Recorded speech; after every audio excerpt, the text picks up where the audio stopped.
હું આછોદ ગામની સરપંચ મુસ્કાન સોએબ કાજી.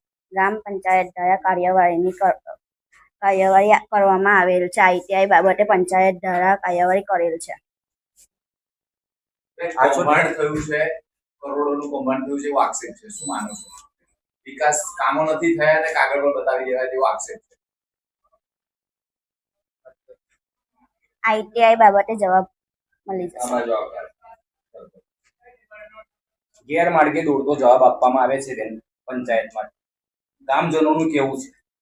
ITI બાબતે જવાબ મળી જશે. તમને ITI બાબતે જવાબ ના મળે તો તમે આગળ કાર્યવાહી કરી શકો છો.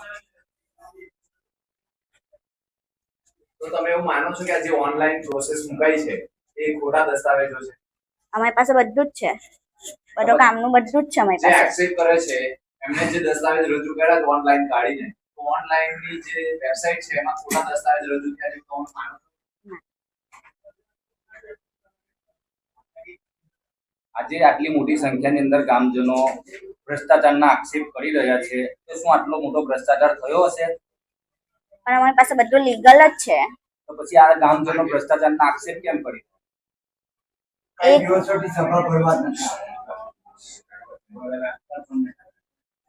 તમે ITI કરી લો ને, ITI આગળ એ ના થાય તો તમે આગળ કાર્યવાહી કરી શકો છો.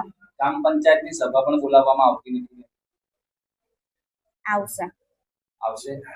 આવે જ છે, પણ જયારે ગામ સભા હોય ત્યારે કોઈ ગામ વાળું કોઈ આવતું છે નહીં. ગામ સભા જયારે કરીએ છે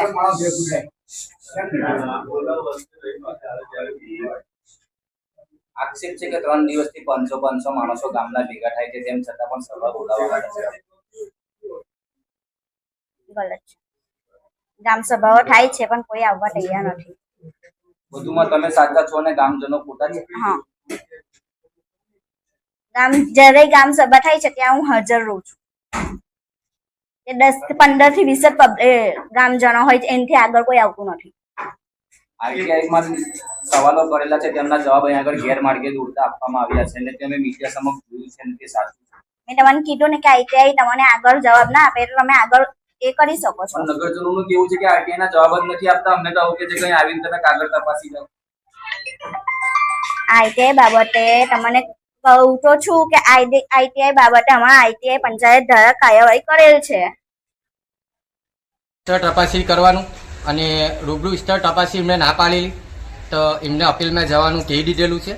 એ લોકોએ ખોટી રીતે આક્ષેપો લગાવે છે કે પંચાયત ભ્રષ્ટાચાર કરે છે. ભ્રષ્ટાચારનો કોઈ પ્રશ્ન નથી. નિયમો અનુસાર જે RTIના જવાબો દેવામાં આવે છે એ પંચાયત આપશે. એની અંદર કોઈ ભ્રષ્ટાચાર છે નહીં. તમારા એકાઉન્ટમાં પૈસા પડે છે પંચાયતના, એવો આક્ષેપ છે? મારા એકાઉન્ટમાં કોઈ પૈસા પડતા નથી. હું સરપંચ નથી. તમે વિકાસના કામો રાખો છો એવો પણ આક્ષેપ છે? હું કોઈ કોન્ટ્રાક્ટર નથી તો હું કામો રાખી શકું. તો પંચાયતે કેમ, ગ્રામ પંચાયતે કેમ RTIમાં જવાબ ના આપ્યો ને અપીલનું કહી દીધું એમને? ગ્રામ પંચાયતે RTIના જવાબો આપેલા એવું નથી કે નથી આપી દીધેલું. એ લોકોને અરજી બી આપેલી છે રૂબરૂ સ્તર તપાસી કરવાની. એ લોકો 2022 થી લઈને 2026 સુધીનો રેકોર્ડ માંગે છે. એ પંચાયતના નિયમો અનુસાર નથી. એ લોકોને કહી દીધેલું છે તમે અપીલમાં જઈ શકો છો. પંચાયત જો કોઈ કાર્યવાહી ના કરે તો તમે અપીલમાં જઈ શકો છો. કેમ 4 વર્ષનો રેકોર્ડ ન આપી શકે? એવો કયો નિયમ છે પંચાયતમાં? એ નિયમો અનુસાર જે થતું હોય તે કરી શકે છે. આમ જોઈએ તો મિનિમમ 50 વર્ષનો રેકોર્ડ હોય ને તો પણ કરીને આપવો પડે. શું માનો છો તમે? એ અત્યારે મેં કહી શકતો નથી. ઓકે, તમે ભ્રષ્ટાચાર નથી કર્યો એ સાચું કે ખોટું?